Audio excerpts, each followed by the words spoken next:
Nous avons déjà eu la joie de vous accueillir sur Anne Perrier et sur Louis Guillaume, que je le disais. Vous avez mené une carrière de professeur de lettres en classe d'Hippocane jusqu'en 2010 et parallèlement beaucoup écrit. Vous comptez à votre actif une quarantaine d'ouvrages de poésie et de critique. Alors je me contente de citer les derniers parus. Je cite Depuis toujours le chant chez Arfilien, aux éditions Ad Solem, Psaume de la foi vive, aux éditions La Coopérative, Tison et J'appelle depuis l'enfance, qui sont beaucoup plus autobiographiques, ainsi qu'une brûlante usure, journal des années 2016-2017, Au silence qui roule. Et puis tout récemment chez Arfilien, vous avez fait paraître Ainsi parlait André Gide, qui sont des citations de l'écrivain. Je rappelle aussi évidemment que vous dirigez à Clermont-Ferrand votre ville d'adoption, la revue Arpan, fondée en 1976, donc voilà 46 ans, bravo. Et vous collaborez sur Internet à Recours au poème dans la chronique du Veilleur. Et puis depuis 2014, vous êtes également responsable de la rubrique poésie dans l'hebdomadaire La Vie. Et maintenant, je vous laisse la parole. Merci. J'ai donc l'honneur et la joie d'abord de remercier Béatrice Marchal, le Cercle Aliénor, parce qu'aujourd'hui j'ai de la chance, je vais parler de Gustave Roux. Et il se trouve que les œuvres complètes de Gustave Roux viennent de paraître avant-hier en librairie, en 4 volumes, 5000 pages. Le premier volume, ce sont les œuvres poétiques, ensuite c'est les œuvres critiques, le journal et les carnets. Et il y a aussi un certain choix de photographies et il y a un volume de traduction, puisque Roux a traduit aussi beaucoup d'auteurs allemands ou autrichiens. Qui est Gustave Roux? Très ignoré de beaucoup de Français encore, hélas. C'est sans conteste pour moi un des plus grands poètes lyriques en prose du XXe siècle. Il a été honoré à la mesure de son génie poétique par les Suisses romans, ses compatriotes. Le prestigieux prix Rambert lui fut notamment décerné en 1941. C'est Ramu qui fit l'éloge du lauréat. Ce jour-là fut une véritable révélation pour le jeune Philippe Jacotet, qui avait alors 17 ans. Leur première rencontre eut lieu à Carouge, dans la ferme de Gustave Roux, un an plus tard, en avril 1942. Leurs deux destins littéraires se croisèrent et s'inversèrent, pour ainsi dire, dans les années 50. Jacotet, après son mariage, s'installa à Grignan en 1953. Son premier livre édité en France, Les Frais, paraît en 1953, la même année. Ensuite, la carrière de Jacotet va continuer son ascension avec de grandes traductions, notamment. Il va s'engager également dans une activité de critique. C'est ainsi qu'il va faire une étude sur Gustave Roux dans la NRF de 1959. À ce propos, Gustave Roux lui écrit « Voici que vous m'annoncez pour le mois de février votre étude, cher ami. Comment vous cacher le bonheur singulier que j'ai ressenti à cette annonce? Une conduite de plus en plus maladroite de ma vie, les très sournoises interventions de l'âge m'ont progressivement coupé de mon être essentiel et il me faut des efforts sans cesse accrus pour le rejoindre et me persuader que j'existe. » Roux a à ce moment-là donc 62 ans. Puis, recevant un numéro de la NRF un peu plus tard, en juillet 64, où Jacotet avait une place d'honneur et une bande sur le numéro qu'il annonçait, Roux lui écrit « Ma vive joie d'amitié à cette découverte n'a pas été ternie par l'ombre d'une envie. Jamais je ne pourrais éprouver un sentiment de cet ordre, mais j'ai brusquement saisi, par contraste, tout ce que mon effacement comporte de tragique, confronté à ce que j'aurais pu devenir peut-être si ma vie n'avait pas été liée à son mortel et congénital dilemme. Certes, l'effacement tragique de Roux était très consciemment inévitable et irrémédiable. Jacotet, dans ses écrits critiques et dans ses lettres, avait vu juste. Le solitaire de Carouge était appelé tour à tour fidèle songeur, entêté quêteur de vérité, veilleur qui parcourt le silence, chercheur solitaire. Dans un numéro d'hommage, Jacotet écrit « Il est de ceux à qui les apparences parlent parce qu'une grande solitude les entoure. Solitude qu'il est de mise aujourd'hui de juger, de condamner même, parce que nous vivons dans une époque d'inquisiteurs stupides. Solitude certes douloureuse, mais sonore, comme l'écrivit Góngora, ou plutôt ici, chuchotante, source invisible d'un chant solennel, complexe et plutôt sourd, quelquefois plus haletant, plus pathétique, quelquefois d'une sérénité déchirante, quelquefois tout à fait caché et d'autant plus beau, quelquefois réduit à des notes éparses, frêles et intenses. Solitude et communion se partagent la vie secrète de Gustave Roux, selon une mesure toujours vacillante, marquée d'inquiétude. Solitude et communion, liées à jamais en lui, plateau d'une balance toujours tremblotante. Il écrit en 1940, dans le bulletin de la Guilde du Livre, auquel il a beaucoup participé, il écrit ce paragraphe. « Un oiseau chante à la cime du cerisier, caché sous les feuilles, pour boire. Je crois maintenant ce que j'avais pressenti tant de fois. On se sert des animaux, des fleurs, pour nous parler encore, nous faire signe. Déchirants appels, parce que rien ne peut les rendre efficaces si quelque amour ne nous y rend point sensibles. Le vent tombe après tout un jour d'assaut infatigable contre les feuillages et l'âme. Maintenant, c'est le soleil couchant sur les collines, les foins frôlés avec toutes les fleurs, déjà dans l'ombre, et seules encore scintillent les grettes des graminées. J'ai passé près d'une de ces grandes fermes solitaires que j'aime, où vit un monde fermé. Mon enfance pour toujours m'en a donné le goût, isolement et communion, tout ensemble.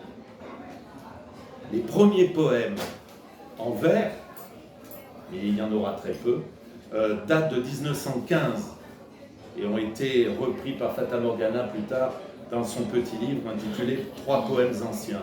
En 1915, Roux a 18 ans et il écrit donc ce poème « Je serai celui qui va seul au crépuscule, seul en pleurant par les routes du crépuscule, celui que l'on regarde passer chaque soir, celui dont le pas sonne aux vitres chaque soir, celui de qui les gens rient sur le seuil des portes, que les femmes montrent du doigt de porte en porte, celui qui fut un jour orgueilleux d'être seul et maintenant c'est la torture d'être seul. »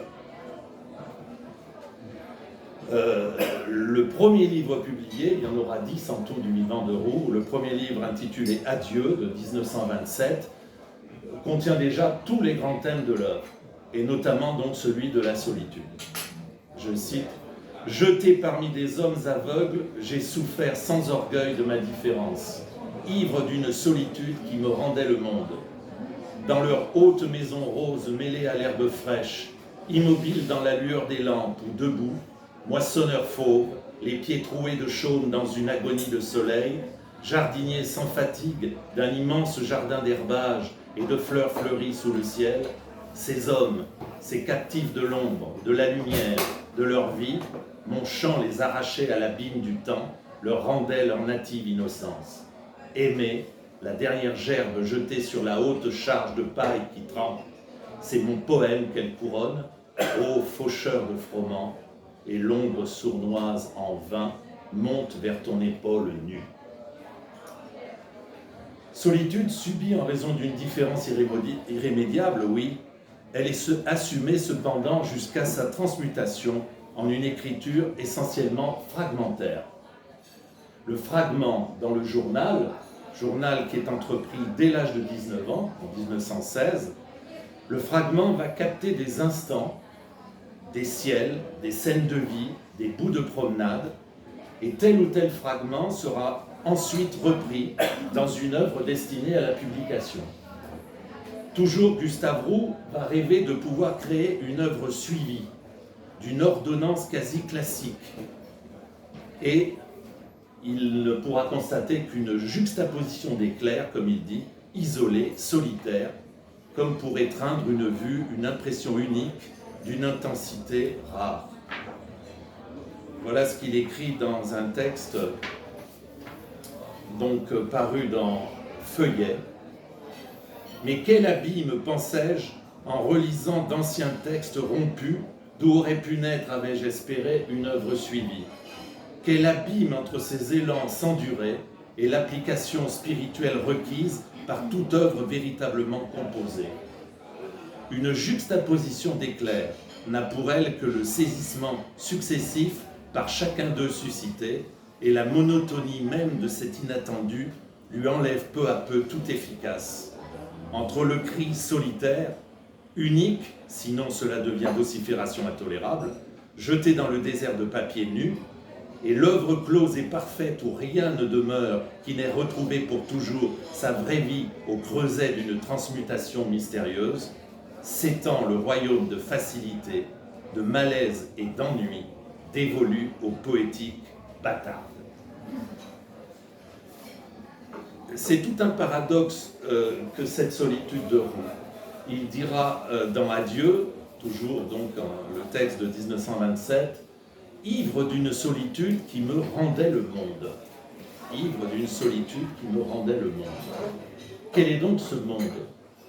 Le monde de Gustave Roux est celui du Haut-Jura, avec ses villages et ses champs. C'est une espèce de paradis morcelé, paysage incertain, hésitant, comme il le dit. Il en parle en disant des notes et nulle mélodie, des mots mais aucune phrase. Et il le rapprochera très vite du paradis de Novalis, qu'il va traduire, c'est son premier grand auteur qu'il va traduire. Il continuera ensuite par Hölderlin et par Rilke. Le petit traité de la marche en plaine fait la part belle aux surprises, aux sursauts. Le journal les note, la mémoire les sonde, souvent peu à peu, jusqu'à ce que la phrase, réussissant à saisir miraculeusement le temps devenu réversible, restitue enfin l'ivresse de l'instant isolé et suspendu. Le petit traité de la marche en plaine date de 1932 et il répond en quelque sorte, dans une dispute amicale, à Ramu qui fait l'éloge de la randonnée en montagne. Et Roux écrit « Si la marche en montagne se déroule selon le rythme le plus simple et le plus immuable, la marche en plaine, en face d'une mécanique si pauvre et si rigide, est toute nuance et toute richesse. » Et donc il dit « Votre marche est un tissu imprévisible de sursauts, d'acquiescements, de dérives plus fructueuses que des poursuites.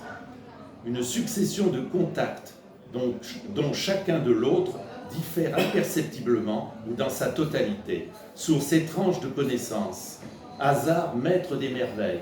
C'est par l'extrême de la soif que vous connaissez la fraise sous la feuille, par l'extrême épouvante de vous-même que vous connaissez l'Église et son ombre. C'est aux confins de la lassitude et du sommeil que vous connaissez la vague morte bue par le sable d'août. Connaissance par l'extrême de la ressemblance, mais l'inverse aussi, par l'extrême de la différence. C'est au moment où tout en vous est retombement, glissement vers le sommeil, que vous connaissez l'élan rapide, le suspens léger de la lune au ciel de minuit.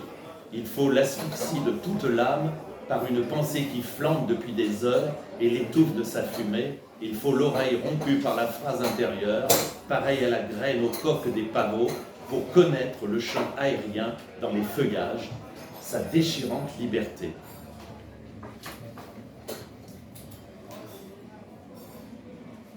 Le journal, donc, va noter, et je vais donner un exemple, on pourrait en donner évidemment des centaines, un exemple de la façon dont il utilise son journal. Donc le journal commence à 1916, il a 19 ans, il fait une première balade, on pourrait dire une première fugue. Il part 4 jours tout seul et on ne sait pas où il est passé. Il quitte la ferme familiale et il passe 4 jours dans la nature et il commence à prendre des notes sur de petits carnets. Il va les recopier ensuite et dans les œuvres complètes, on va retrouver des facsimilés de ces manuscrits, de ces carnets notamment. Il dit en 1932 « Mon feuillet est un combat d'ombre légère et de soleil, une danse de feuillage bleu impalpable sur un sable d'or. » Et alors voici un fragment toujours de 1932 qu'on va retrouver dans un livre qui paraît la même année et qui s'intitule « Essai pour un paradis ». Et il va reprendre mot à mot donc ce qu'il a noté dans une de ses marches. Chaque soir, le champ de froment que le sentier traverse se hausse autour du corps passager. Ce soir, les épis fleuris, un parfum violent, etc., atteignent mon épaule. Oh, que ce soleil couchant est beau! Olivier fauche le dernier andin contre le seigle. Les chevaux, son visage, ses bras nus, ruissellent d'un or mûri. Les ombres sont d'un bleu vert glacé. À contre-jour, entre les rives de foin fleuri, fourmillant de graminées, il avance, un vol de mouches pâles, translucides, dorées.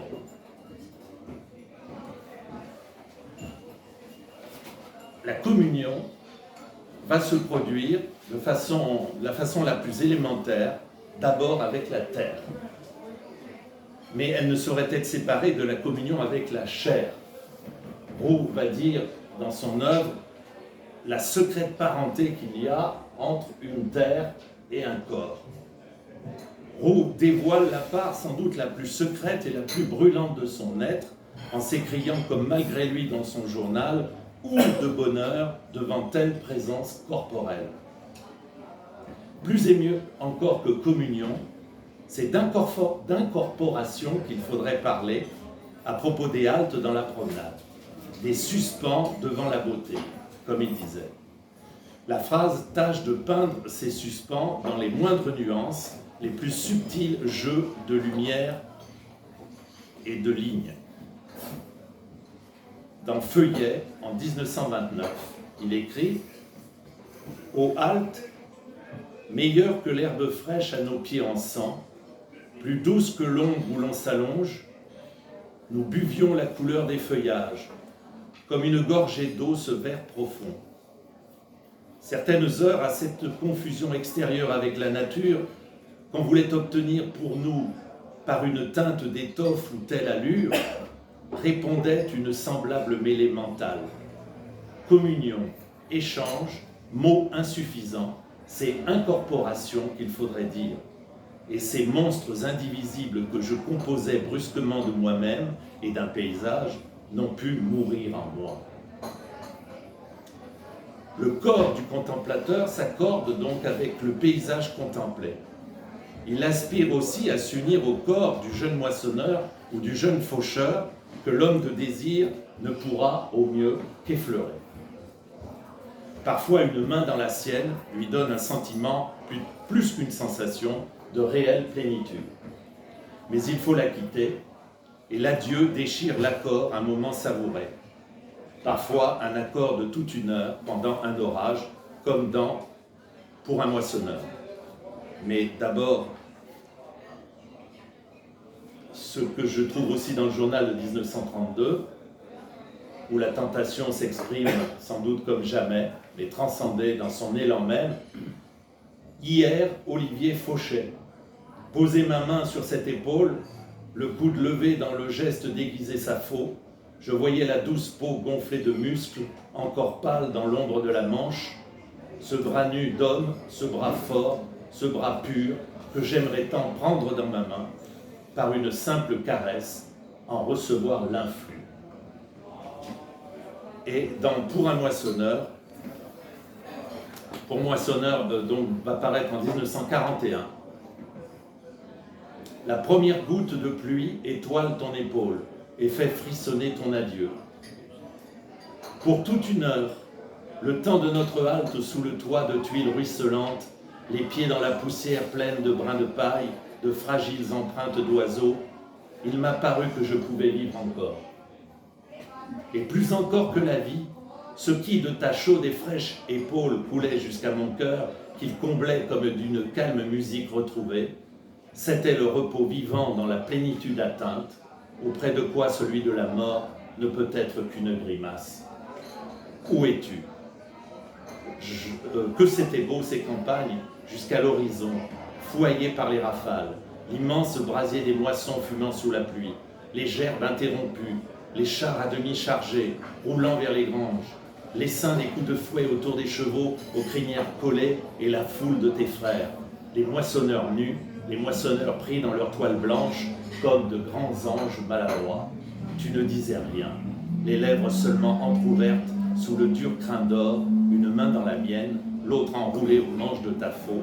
C'était la faux d'un faucheur de froment, ternie par la terre d'où jaillissent les épis d'un seul jet, non point celle des faucheurs d'herbe, avec sa lame qui flambe comme un feu d'acier. Je t'appelle, toi qui m'as dit adieu, qui m'as tendu cette main sombre tachée de sang, toute blessée par la paille aiguë. Je t'appelle, qui pourra m'entendre et me répondre ? Où es-tu ? Les milliers de photographies que Roux va prendre également au fil des saisons et des travaux des champs, on en compte environ 13 000, et Roux va suivre à peu près tous les progrès de la technique de la photographie depuis son plus jeune âge, depuis sa 20e année, presque, jusqu'à la fin de ses jours. Les milliers de photographies tenteront d'une autre manière, selon un autre langage, de conserver cet émerveillement ressenti, qui sollicite plus que le désir ou l'émoi sensuel, l'être tout entier de Roux en ce qu'il appelle un accord parfait. La communion, ou l'accord parfait, elle a lieu d'une manière plus pleine, sans doute plus immédiate et naturelle, entre le moissonneur lui-même et le paysage.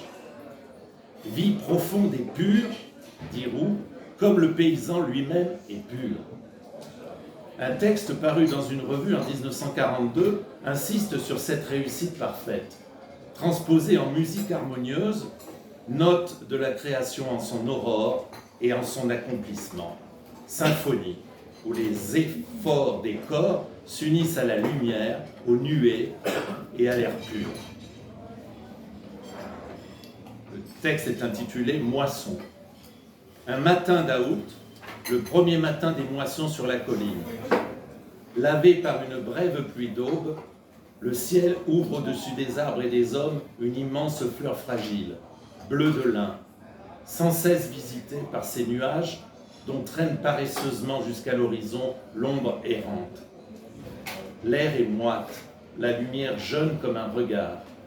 Tout est nouveau, tout vit d'une vie profonde et pure. Tout s'accomplit. Une sorte d'accord secret lie au paysage les moissonneurs, impose à leurs gestes, à leurs paroles, à la lente montée du soleil, au glissement silencieux des nues, une commune mesure, un temps musical d'une mystérieuse perfection. Rythme d'une journée qui s'élève à sa cime, d'un lieu soumis à la saison, rythme des corps penchés, redressés, puis penchés encore. Oui, les voici tous qui se proposent, qui s'accueillent, s'entrecroisent, se répondent comme les voix d'un chœur, dressant dans le temps et l'espace une mouvante architecture de l'effort. Le paysan est un intercesseur pour Gustave Roux. Il donne accès à l'innocence sublime, parce qu'éternelle, comme il l'écrit. Lui seul reste accordé à ce lent rythme humain qui a traversé les siècles. Le petit traité de la marche en plaine aspire à retrouver ce rythme, à s'installer en lui pour parvenir à une confusion des sens et de l'esprit. Ce n'est pas la fuite vers une autre demeure, mais il s'agit bien d'habiter celle-ci comme un séjour très aimé que l'on nous donne d'habiter, comme une demeure qui est faite pour nous et pour laquelle nous sommes faits. Cette demeure, c'est celle de la ferme de Carouge, où il a vécu 68 ans. Il y arrive en effet à l'âge de 11 ans avec ses parents, et il va y vivre en compagnie de sa sœur aînée jusqu'à la fin. C'est le petit monde des hameaux qui entourent Carouge, des prés et des bois environnants. Pour Gustave Roux, ce petit monde, est fait de deux couleurs superposées. Une nappe fauve et une nappe bleue.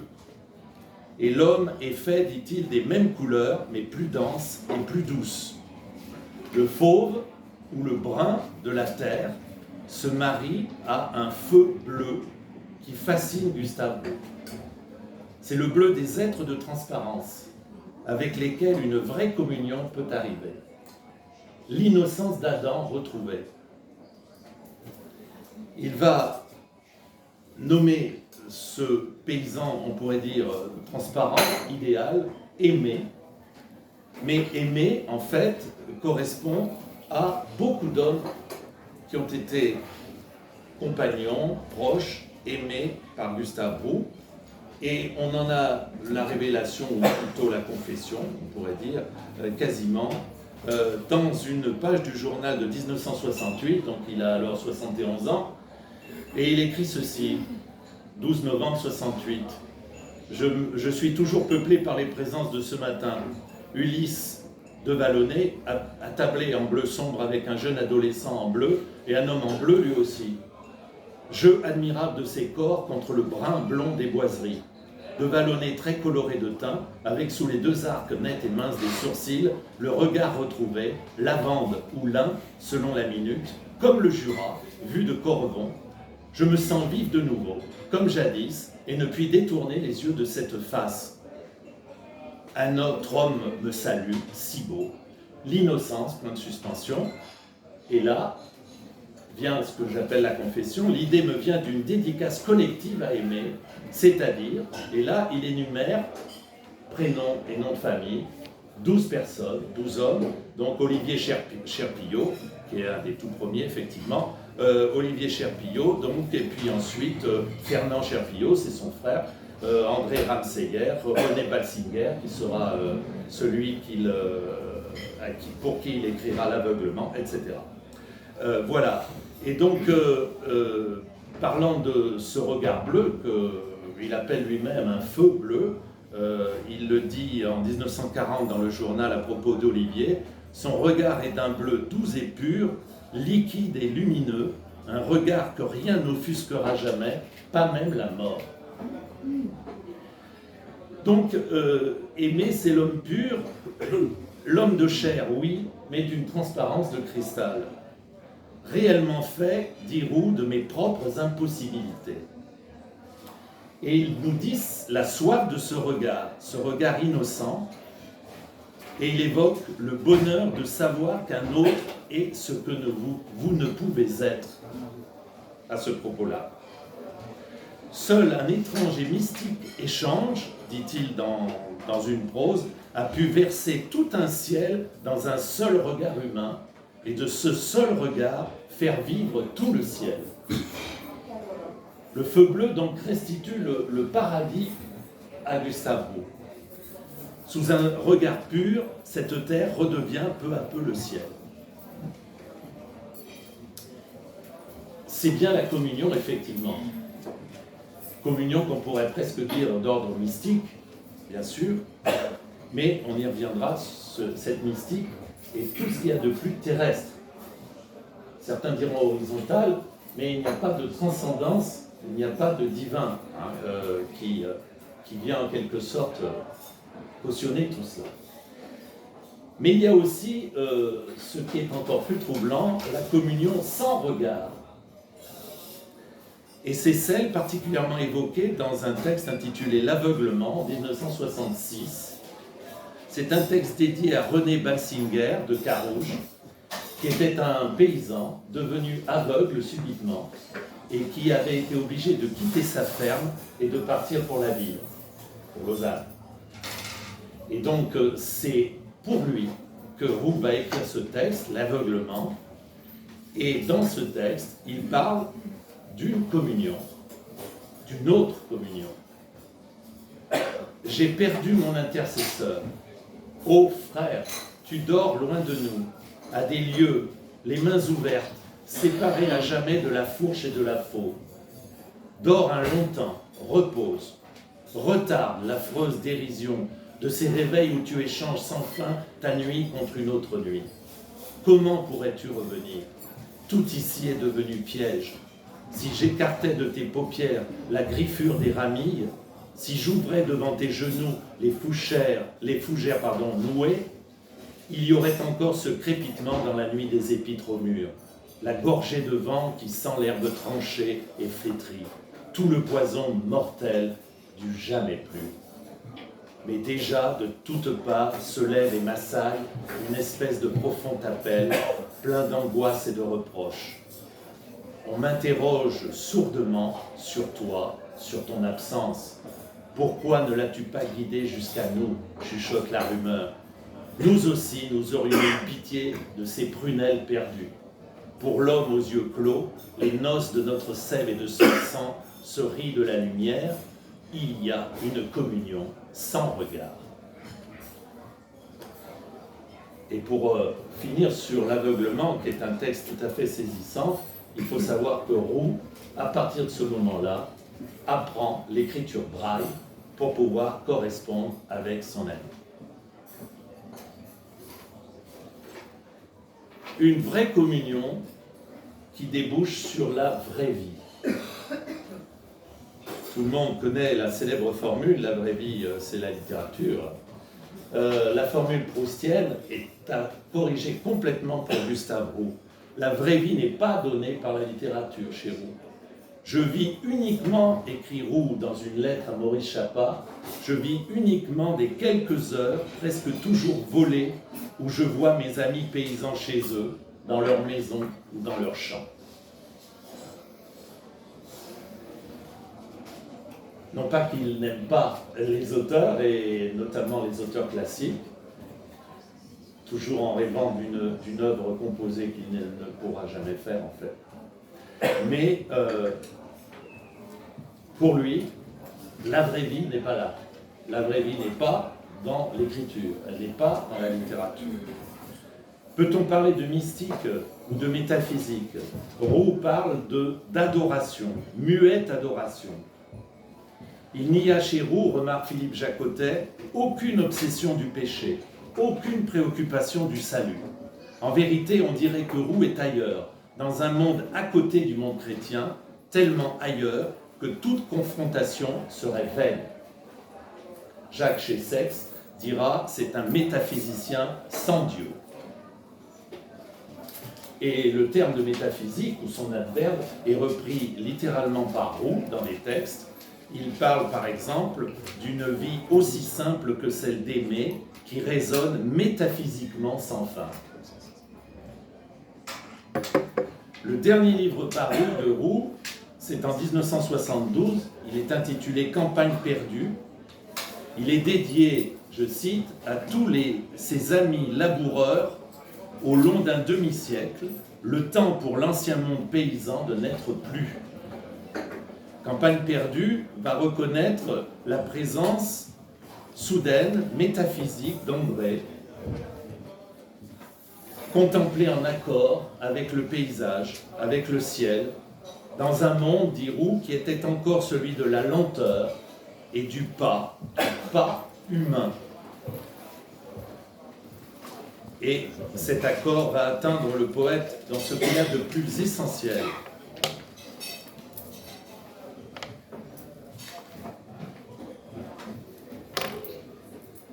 Instant sans prix, dimanche, où j'ai senti soudain métaphysiquement la présence d'André, une présence à côté de laquelle l'ordinaire semble perdre toute réalité.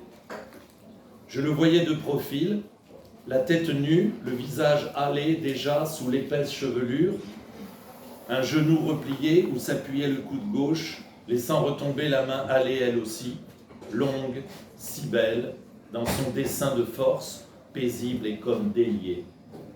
Mais la merveille, ce corps et ce visage vivait contre un fond de paysage d'une douceur indicible, ciel, montagne, lac, des étages de bleu délicats et sourds, comme une caresse de l'espace. Et cet accord, je le ressentais avec une telle violence malgré sa douceur, tellement à vif sur ce qu'il y avait en moi de plus essentiel, de plus profond, que je n'ai nul besoin, même après ce laps, de fermer les yeux pour le revoir. Bonheur est un de ces mots étoiles qui s'évanouissent sous un regard trop fixe, mais dont un glissant coup d'œil saisit l'étincelante présence. Il est un peu pareil à cette vérité de Rimbaud qui nous entoure avec ses anges pleurants. Mais c'est notre désir de clairvoyance et non point notre aveuglement qui l'obscurcit. Notre inattention sera son meilleur piège. Il en use comme du sommeil. Prenons garde de ne pas nous retourner trop tôt.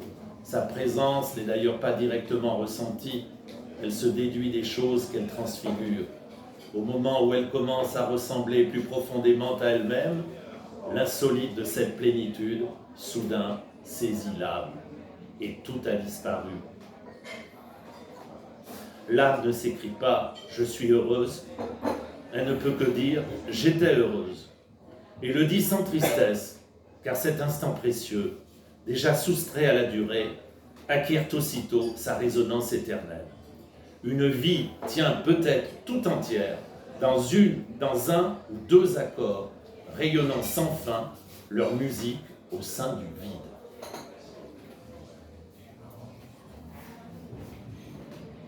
La communion avec les morts va ouvrir aussi pour Roux un accès à l'éternel.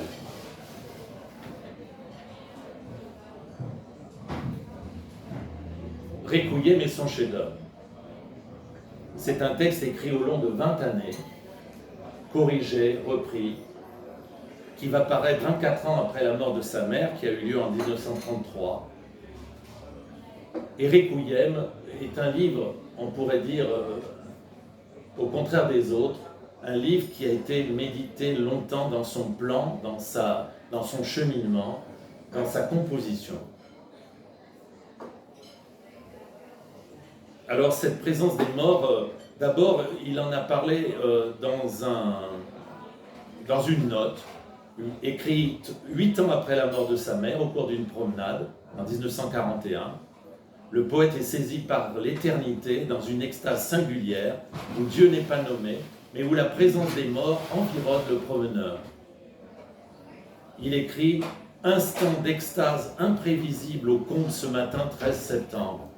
Le temps s'arrête, le chemin, les arbres, la rivière autour de moi, moi-même, soudain saisi par l'éternité. Suspens indicible. Et tout aussitôt, les morts autour de moi, leur présence, le soleil immobile au haut du frêne, la voix de maman dans un silence plus peuplé que le cœur lui-même. » Oui, pour la première fois, dit Jacques Chessex dans Requiem, le poème de Roux va résoudre la contradiction de la tragédie. L'élan n'est plus brisé par la mort, il est comme nourri par elle. Il y a tout un cheminement, donc je disais dans ce livre très composé, les barrières s'effacent peu à peu entre Roux et les morts. Le temps s'efface et la voix de maman se fait entendre par l'intermédiaire des oiseaux et des fleurs à la fin du livre.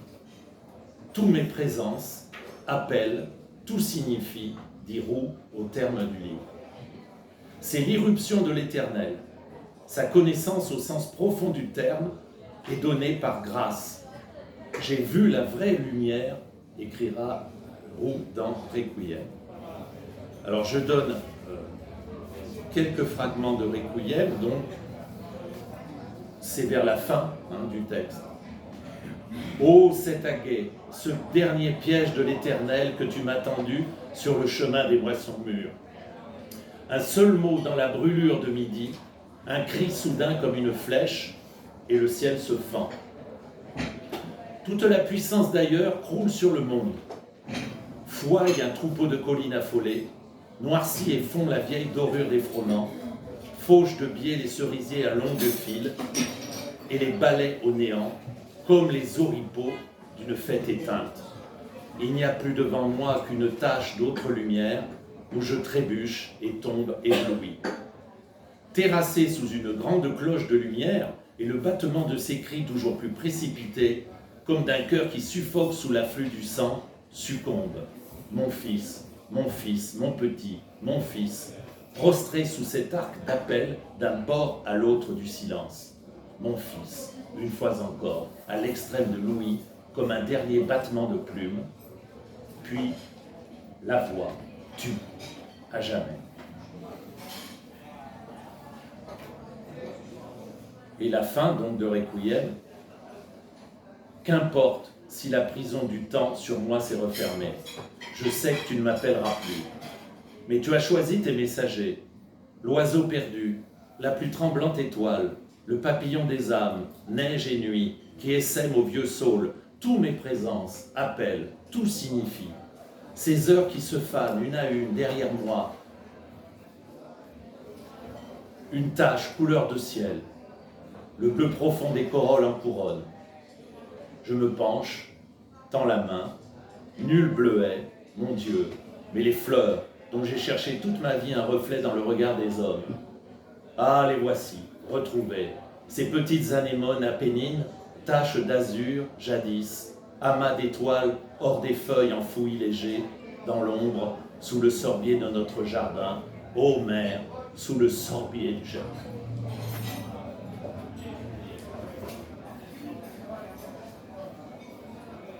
L'extase, l'expérience en quelque sorte des limites chez Roux tentait de la définir déjà dans Air de la solitude en 1945. Et elle est étroitement liée à la conception que se fait Roux de la poésie. Car Roux a écrit beaucoup de textes critiques, beaucoup d'articles dans des revues, donné des préfaces. Il a reçu beaucoup chez lui de jeunes poètes, de grands poètes. Il y a toutes sortes de textes, donc, de réflexion sur la poésie elle-même et sur l'écriture poétique. Et donc, un certain nombre ont été publiés. Philippe Jacotet et Doris Jacoubek ont publié un recueil des textes sans doute les plus importants où Gustave Roux parle de ses contemporains ou de grands prédécesseurs comme donc Ramu ou des amis comme Maurice Chapa, etc., des peintres aussi. Il y a des textes très importants donc, sur sa conception de la poésie. Air de la solitude, déjà, parle de cette conception de la poésie en 1945.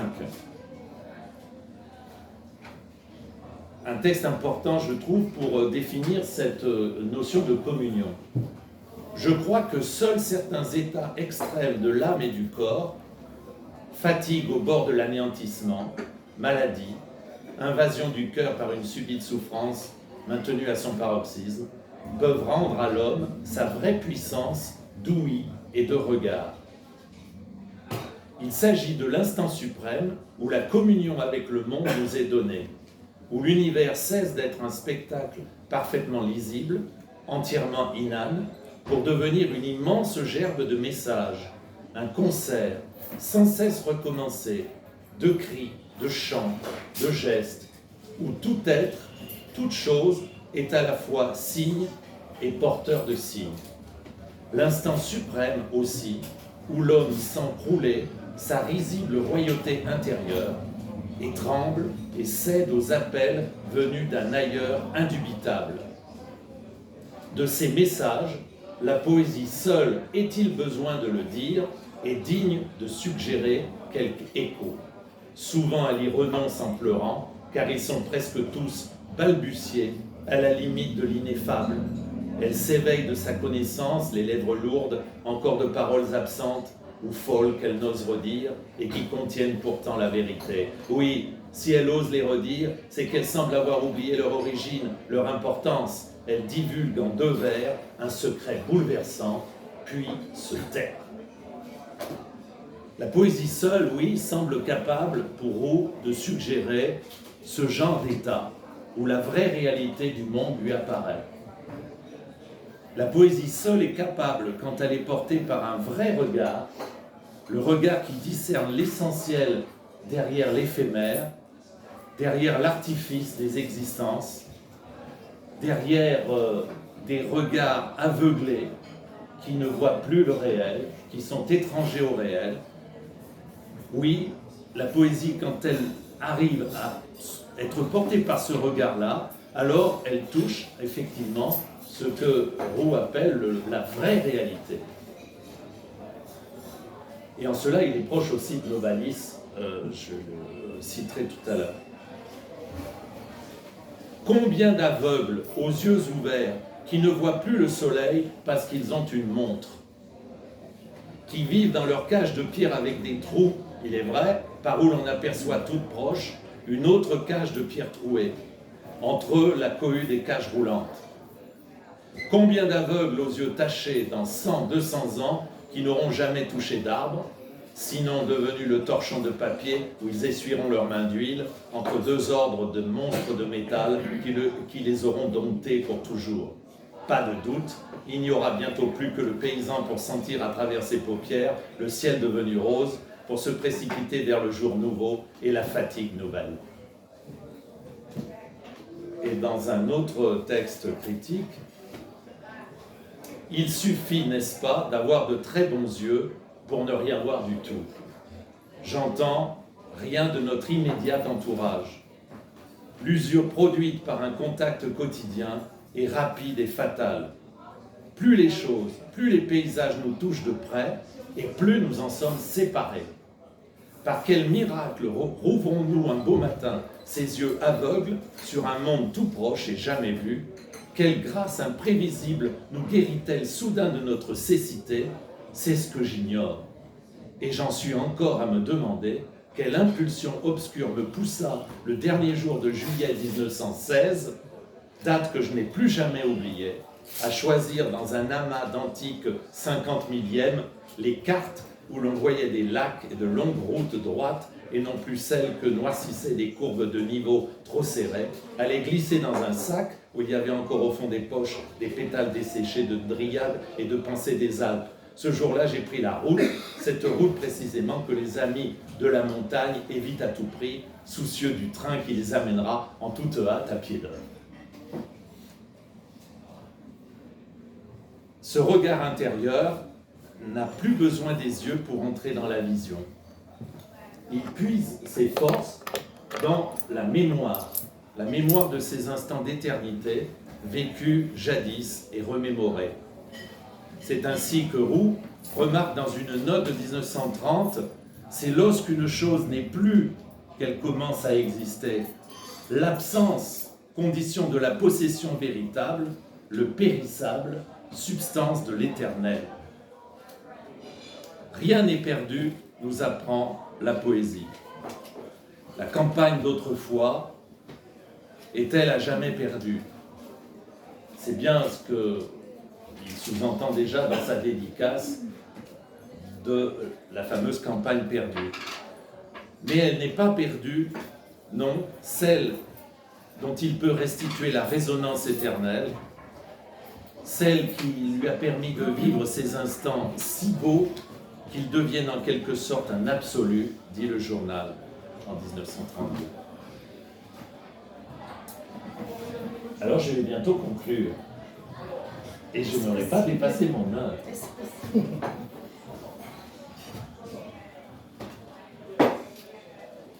Mais on pourra peut-être, si vous avez 2 ou 3 questions, moi j'essaierai de répondre, mais je ne vous garantis pas que je saurai répondre à tout. Donc, je posais la question, qui est donc Gustave Roux? Gustave Roux dit « J'ai été un homme traversé, admis vivant à l'éternel. » Il le dit au bout de la longue quête de Requiem, qui va en somme de la mort de sa mère vers la vie, la vraie vie. Et c'est cet éternel qui est enraciné chez Roux, à la fois dans la terre et dans la chair. Les paysages sont étrangement devenus notre propre chair. Donc Roux, pour moi, est profondément humain et essentiellement poète. Roux a eu un regard aigu, pénétrant sur le réel, sans rien omettre, sans céder à son ornementation, sans céder à des artifices à la mode, sans céder à une tentation d'évasion hors du monde. C'est un regard aigu, oui, mais c'est un regard d'amour. Un regard d'amour, assurément, sans lequel il n'est ni transparence, ni communion. Il a mené la quête inlassable du réel absolu, sur un chemin parallèle à celui de la philosophie et de la religion, dans une solitude de voyants, douloureuse, mais acceptée.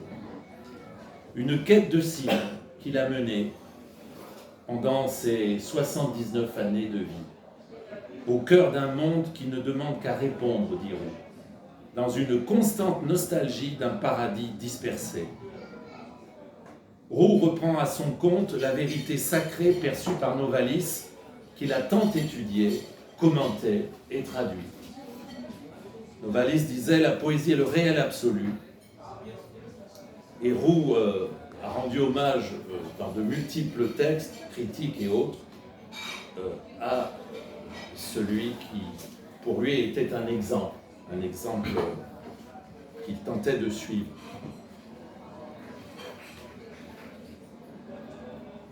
Qui n'a pas entendu, mais vous l'avez tous entendu, n'est-ce pas? Ce petit oiseau sur le bord de l'Aube annonçait, ô dérision, le réveil d'un monde aussi pur que son chant ne peut guère imaginer notre univers capable d'être ou de redevenir ce monde-là.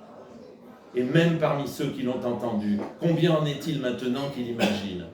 Me permettez-vous un dernier aveu? Je crois que cela n'est pas tout à fait impossible.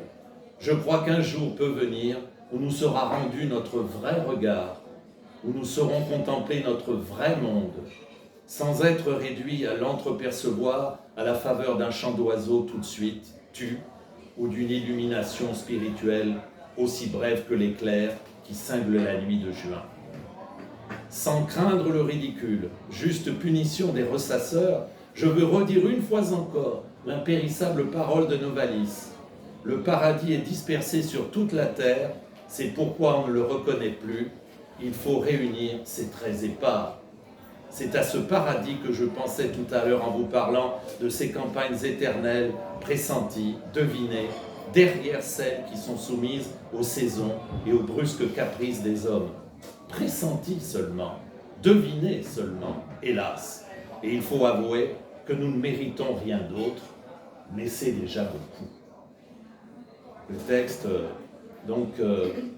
est la conclusion d'un article intitulé « Si ce qu'on appelle un prix littéraire ».